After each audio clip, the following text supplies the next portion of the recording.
அனைவருக்கும் வணக்கம். வல்லெழுத்து முதலிய வேற்றுமை உருபிற்கு ஒல்வழி ஒற்றிடை மிகுதல் வேண்டும். இப்போ இந்த நூற்பா வல்லெழுத்து முதலாக உடைய வேற்றுமை உறுப்புகள் அவை எதுன்னு பார்த்தீங்கன்னா 4ஆம் வேற்றுமையும் 7வது வேற்றுமையும். 4ஆம் வேற்றுமை கு, 7ஆம் வேற்றுமை கண்.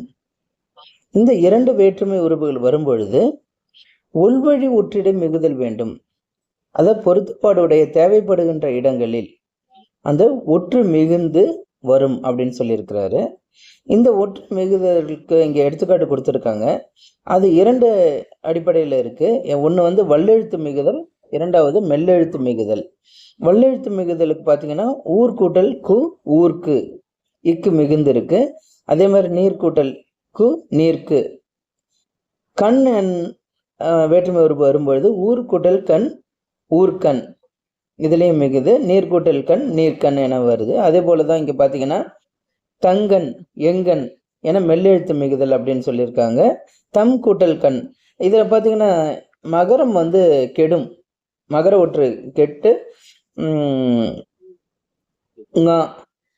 நகர ஒற்று மிகுந்து வந்திருக்கு. தங்கன் எங்கன் அப்படின்ற இடங்கள்ல தம் எம் கூட்டல் கண். புரியுதுங்களா? அப்போ இந்த மாதிரி வல்லெழுத்தும் மிகலாம் மெல்லெழுத்தும் மிகலாம். இங்கே பொதுவாக தான் சொல்லியிருக்கு ஒற்றிடை மிகுதல் வேண்டும் அப்படின்னு பொதுவாக சொன்னதுனால இதாக சில நேரங்களில் மிகாமல் இருக்கும். இவங்க என்ன ஒரே சின்ன சொல்கிறோம் உள்வழி அப்படின்னு. இது முக்கியமான கருத்து தான்.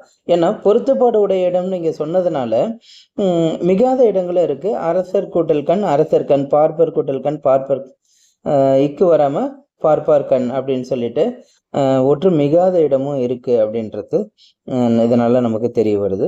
இது இல்லாமல் மெய் பிரிதாளுதலும் இருக்கு. அப்படின்னா பொன் கூட்டல் குடம் பொற்குடம் என மெய் பிரிதாகின்ற தன்மையும் இதுல இடம்பெற்று இருக்கு. நன்றி, வணக்கம்.